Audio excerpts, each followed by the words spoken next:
Tita Lynette, bakit niyo po pala ako pinapunta dito? Gusto lang kitang kamustahin.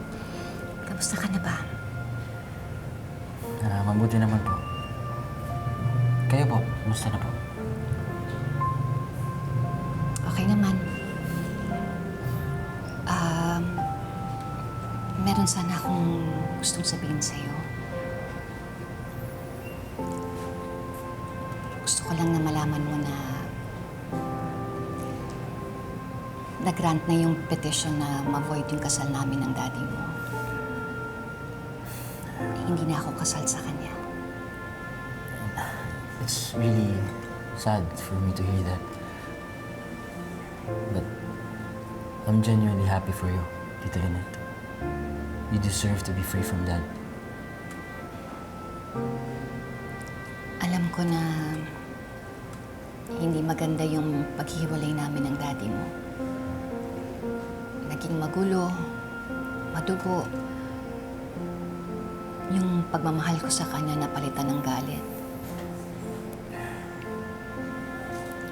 Pero hindi naman ibig sabihin nun, magbabago yung tingin ko sa'yo. Kasi Hari, ang tingin ko sa'yo parang anak ko na. Hindi kita pababayaan. Lalong-lalo na ngayon na wala ang daddy mo.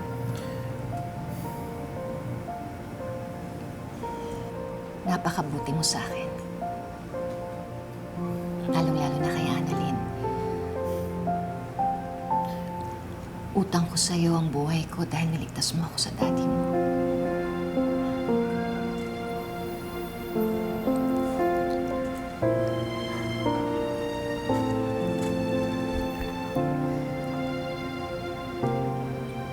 Ngayon na hindi na kami kasal ng daddy mo, pinabalik ko na to sa'yo.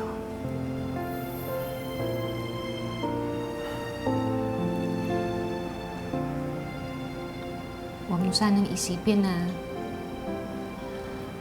hindi ko minahal yung daddy mo, ha? Minahal ko si Carlos. At gusto kong matandaan yung mga kabutihan ng puso niya. Yung mga lahat ng ginawa niya para sa amin ni Annalyn. Yung mga masasayang alaala namin. At kung paano namin minahal yung isa't isa. Hari, mabuting tao yung tatay mo.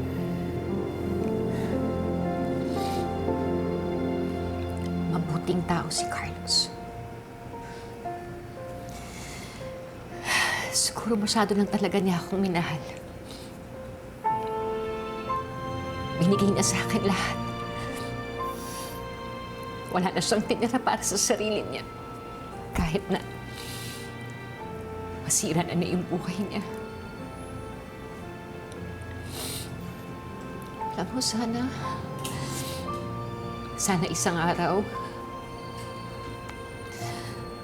bumalik na yung dating Carlos. Paano po kung bumalik nga po yung dating Carlos? Ano pong gagawin niyo? Bibigyan ko siya ng pagkakataon na magbago. Para sa'yo. Magiging masaya ako kung makikita ko na itatama niya lahat ng pagkakamali niya. Maraming salamat po. Salamat din.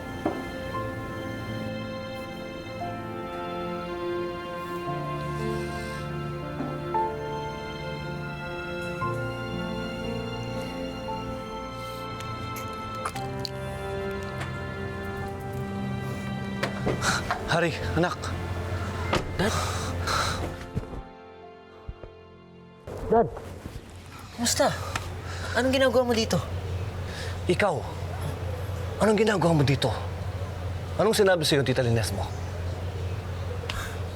Dad, can you just leave Tita Lynette alone? Harry, please. Tama na, sumuko ka na. Hindi ako susuko. Hindi ko pwedeng pagbayaran yung kasalanan hindi ko naman ginawa. Dad, may kasalanan ka. Yung ginawa mo kay Tita Irene. Pero yung kay Sir Pepe, hindi ako mastermind nun. Harry, maniwala ka sa akin. Di sabihin mo sa kanila yung totoo. Para malaman ni Tita Giselle at Tita Lynette na wala kang kasalanan. Dad, please, sumuko ka na. Sumuko ka na. Alam mo ano sabi ni Tita Lynette? Sabi niya na magiging masaya daw siya kapag nakita niya na tinatama mo yung mga pagkakamali mo. And if you do that, baka mapatawad ka pa niya. Kaya Dad, sumuko ka na. Please.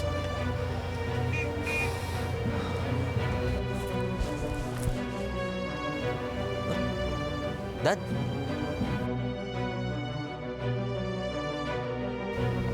Dad? Dad?